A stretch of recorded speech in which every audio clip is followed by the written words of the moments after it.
crossing the road connecting with the house in front of the winery. Yeah. So we were there and we are crossed. Oh. Yeah.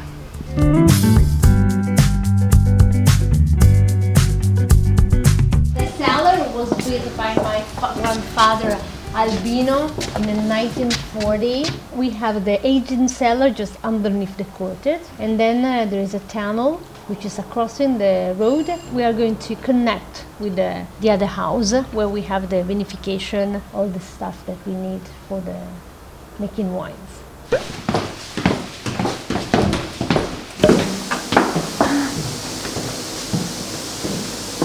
So this is a cellar that was built by my father, Angelo, in 1990, and we are underneath the courtyard. We have here all the stocking barrel that we use for the aging of all our different production of Barbaresco that we age for 3 years, and we age also the Barbera Superiore and the Nebbiolo d'Alba. In the past, my father Angelo also he used to age especially the Barbaresco Ronchi and the Barbera in the French oak, but more than 25 years ago he turned in a large cask, which is represented the tradition of Piedmont. And of course today we are also much more able to preserve much better the natural characteristic of the different grapes varieties. Okay, so now we are reaching the vinification cellar. So we are crossing the road and the gate connecting with the house in front of the winery. We have some old pictures of a family. He was my father when he was young, and today is a really funny picture because he looks like exactly my son. Is a copy. More recent pictures of my father. My father passed in 2012 October. Now? Yeah, now for us. So Daniela, Paola, Carlo, and me. So we have all the fermenting tanks temperature controlled. So of course we pick grapes by hand.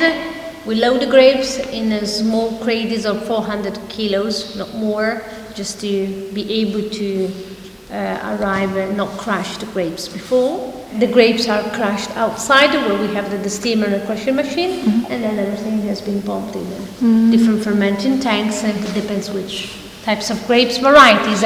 From the 2019 vintage, we have introduced the Garbellotto cask. We are using for the vinification of a Barbaresco, which help to keep much better, stable color, tannins. So we are moving year by year, try to produce a Barbaresco showing much more and underlining the pureness and the elegance of the Nebbiolo. 근데 템퍼레이처 컨트롤 어떻게 하나요? Yes, it is managed by a metallic things inside. Can keep in any case higher temperature. It's not the same under controlling of the stainless steel tanks, but can do it. Here in this side we have the bottling machine. We do generally the bottling 3-4 times per year. And that in this case is the tronco conical oak that we are using to make the Barbaresco Angelo, which is the special Barbaresco that we started producing in memory of our father called Angelo from the 2013. In this case it's a really traditional way of winemaking and also philosophy, because we co-ferment here Nebbiolo grapes from the Ronchi vineyards, Ovello and Montalcino. So just trying to get a balance between the different expressions of the vineyards. It's not temperature controlled. In this case we are really controlled manually.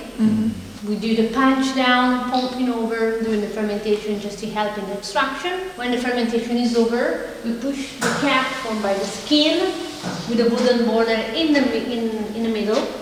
So we have the mast above and below. We close it and then it will start the maceration. Really slower and lower temperature that improve also much better perfume. We just taste and decide when it's time to rank the wine in a stocking year barrel for the aging of 2 years. So it's different year by year. And outside, even if it seems to be a parking, so now we have all the tractor. With this machine, we divide the stem to the berries, and the berries are pumped in a very soft way inside in a different fermenting tanks. 포도를 넣고 되게 쭉 계획적이다. 아, 그런 거야? 다 이렇게 계단계단 있는 거 보니까. Jumping.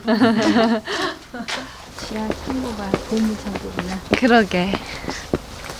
이쪽으로 있는 거네 이렇게. 아, 그러네. Yeah. So we were there and we are crossed. Yeah. This is a valley which is always very huge ventilated.